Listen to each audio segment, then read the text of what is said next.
लखनऊ का जिक्र हो और डॉक्टर योगेश प्रवीण जिन्हें पद्मश्री की उपाधि से विभूषित किया गया था, इनका जिक्र ना हो ऐसा मुमकिन नहीं है। आइए आज हम आपको इनके घर की एक झलक दिखाते हैं और थोड़ा सा इनके बारे में बातें करते हैं।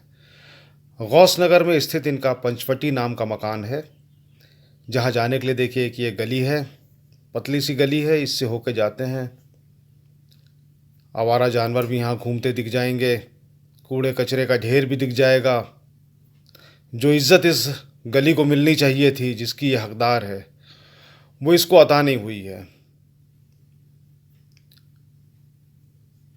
पतला रास्ता, यहाँ कुछ आते जाते हुए लोग, कुछ बैठे हुए लोग, मालूम नहीं इस महान शख्सियत से कितने लोग वाकिफ़ हैं।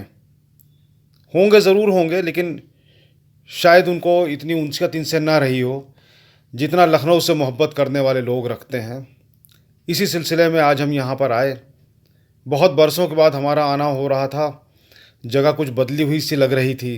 करीब 20 साल के बाद हमारा डॉक्टर साहब के घर की तरफ आना हो रहा था। आगे जा रहे थे हम, रास्ता देखते हुए, पहचानते हुए कि किधर जाना है। ये एक महिला जा रही थी, इनसे हमने पूछा। इन्होंने बड़े अच्छे तरीके से हमें अपने पीछे आने का इशारा करते हुए कहा कि यहाँ से देखिए, ये दाहिनी तरफ जो मकान है, यही डॉक्टर साहब का मकान है। हम इन्हें धन्यवाद कहते हुए आगे गए और धीरे धीरे आगे बढ़ते हुए हमने देखा कि यहाँ पे कुछ गाड़ियाँ खड़ी हुई हैं। हमें लगा शायद यहाँ कुछ लोग बैठे होंगे।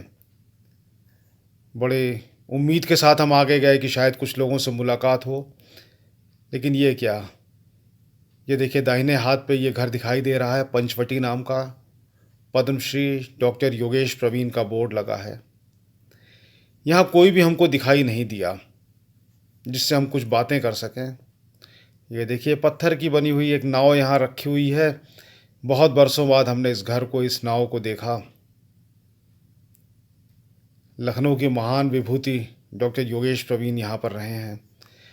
रचना संसार उन्होंने अपना यहीं पे तैयार किया है। तमाम लोग जो उनकी किताबें पढ़ते हैं उनके प्रशंसक हैं। शायद उन्होंने सोचा नहीं होगा कि इस जगह पर कभी डॉक्टर प्रवीण रहा करते थे। इसी कमरे में बैठ कर के उन्होंने अपनी तमाम किताबों की रचना की है। दास्तान अवध बहुत अच्छी किताब है ये। लखनऊ की शायरी जहान की ज़बान पर, बहुत अच्छी की बहुत उम्दा किताब है। इंद्रधनुष योगेश प्रवीण जी की लिखी हुई किताब।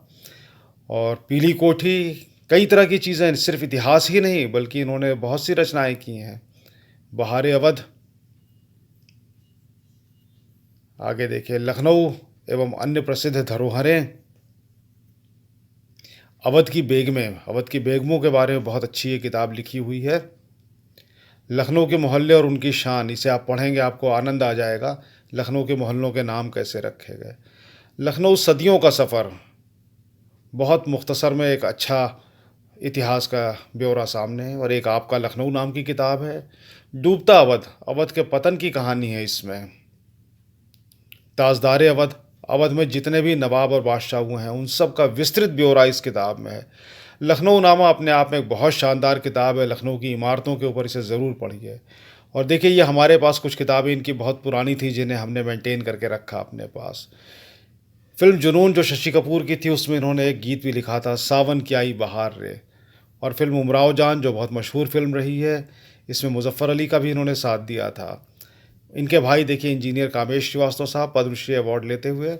और ये लखनऊ सोसाइटी के सर्वे सर्वा श्री शमीम आरजू के साथ, ये लखनऊ के प्रसिद्ध दास्तान गो हिमांशु बाजपेयी जी के साथ, लखनऊ महोत्सव में भाषण देते हुए डॉक्टर योगेश प्रवीण, और इनके श्रोताओं में बैठे हुए देखिए हम भी इस लाल गोले के अंदर इनकी बातों का आनंद ले रहे हैं। लेकिन काल ने इन्हें जब हमसे छीन लिया, हिंदी भवन में हम लोगों ने बहुत कोशिश करके इनकी तस्वीर लगवाई और रकाबगंज चौराहे का नाम डॉक्टर योगेश प्रवीण चौराहा रखा गया है।